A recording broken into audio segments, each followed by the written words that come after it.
Guns Akimbo. So several months ago, I saw a trailer for this movie. It has Daniel Radcliffe in it, and it's crazy.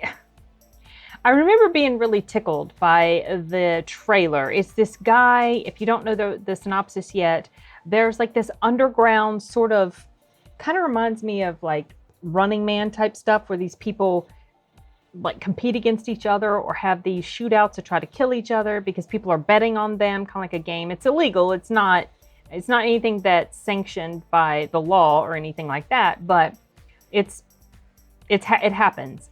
And I remember getting a kick out of the trailer. He wakes up and he gets dragged into this situation, into, participating in this competition or whatever. And he wakes up and they have gone and bolted these guns to his hands. And he's, little things are a problem for him. He can't pull his pants up. He has trouble opening the door, going to the bathroom, right? Oh, that's challenging. Anyway, so I went into this expecting that I would like it, and I did like it. It was a lot of fun.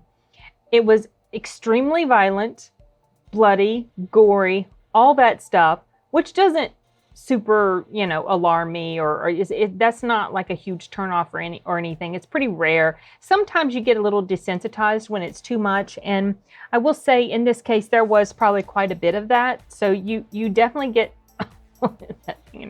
you definitely get desensitized to it, but at the same time, I will say there were a couple things, or at least maybe one thing that sort of surprised me about this. I knew it was going to be comedic, and it was comedic. There were certainly several elements about this that were very funny, but it was more like a black comedy than just a full-on comedy, because I will tell you, there were also things that happened that were, while the story overall and different situations were humorous, there was an underlying darkness to it that kind of yanked you back away from the comedy and made you think, oh, wow, yeah, this is actually really serious stuff that's happening. There were at least two things that occurred. I'm not going to give away too much, but I'll say that one of the things when it happened, it was a shock. I was not expecting it, because I was still sort of in a bit of a comedic mindset because of the way it had gone up until that point. And then when this thing happened, I was like, oh, holy cow, this is definitely not going to be just comedy, which I knew that already, but this is going to be very dark comedy. So that's why I say like black comedy, dark comedy. It's not, some action type things that are comedic. You don't take the danger seriously. I think I mentioned before in my review of Bad Boys 3 that Bad Boys 1 and 2, it was so comedic, like the danger didn't feel real, whereas in Bad Boys 3 it did, because you realized it just felt much more serious. Things that happened were much more serious, whereas in 1 and 2 it was more slapsticky and stuff, and you just never really felt like your protagonists were going to be in any danger, and so it wasn't all that scary what might happen to them, stuff like that. But in a story like this, certainly you realize, oh yeah, these are some really bad guys, and you never know what's going to happen.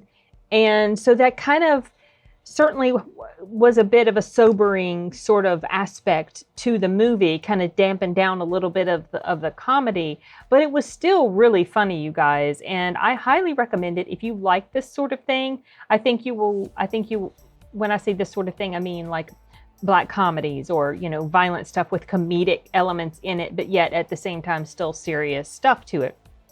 I think you'll really like this. It was a fun ride.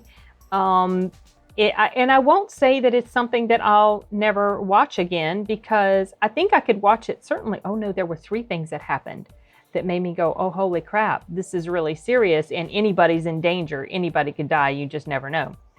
Sorry for that. I knew that there was another thing that happened that was very sobering at the time. But where the heck was I? Oh yeah, I was saying I could watch this again, even though it did have those darker elements to it. It was still so well done that it's something that Oh, geez, I've had my fan on this whole time. Dang it. I hate when I do that. Okay. Sorry. The audio work that I do, the cleanup that I do on my audio will hopefully take that away, or to the point that it won't be too noticeable.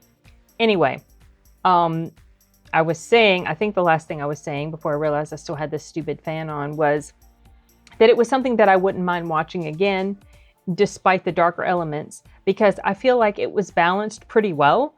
And I don't know, it hit a right chord with me, and I enjoyed it. It's been interesting to watch Daniel Radcliffe's journey from Harry Potter onto other roles. And honestly, he has not really, I felt like he would have been typecast sort of, and not really able to move beyond what he had been as Harry Potter. But I'll say he's a pretty decent actor, and it is easy to look beyond him as Harry Potter in these other roles that he's been in. I saw him in The Woman in Black, and I saw him in, was it called Horns?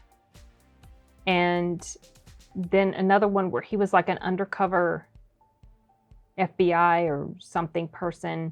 And then this, and there may have been some other things I've seen him in. Now, obviously when you first see his name, the first thing you think of is Harry Potter. When you see his face, that's the first thing you think of is Harry Potter. I don't think I will ever get past thinking Harry Potter first when I think Daniel Radcliffe, but it's not something that prevents me from being able to appreciate him in other roles. I think he does a decent enough job. I think he's taken roles that have sufficiently separated himself from the character of Harry Potter.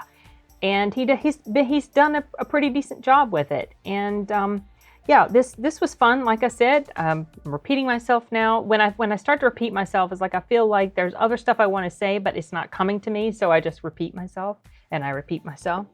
But I'm trying to. It's been a good while since I've seen this, you guys. It's been at least maybe 2 months or more since I've seen this. So I'm trying to remember. That dude was funny. That bum guy, he was pretty funny. This girl, she was. I had also seen her in Ready or Not, which I want to do a review for as well. And then I didn't realize that she had been in another show, a movie called, I think it was called Mayhem or something like that on Shudder, where these people go crazy in this office setting. It's like a battle to the death. And then she had also been in something else that I saw. It feels like this girl is an up and coming. Like she's just been in all these different films that have been around lately. So it's been interesting to watch her performances in these different movies. So anyway, yeah, check this out if you like, violent, gory, bloody, black comedy types. That dude was funny. Black comedy types, and don't mind all of those other, rated R elements that come along with movies like this. I think you would like it. And yeah, I think that's it. I got nothing left to say about this. So I'm going to go ahead and end this review for now, you guys. If you saw it, what did you think about it? If you haven't seen it, maybe you should get on that when you're able to. Okay, you guys. Later.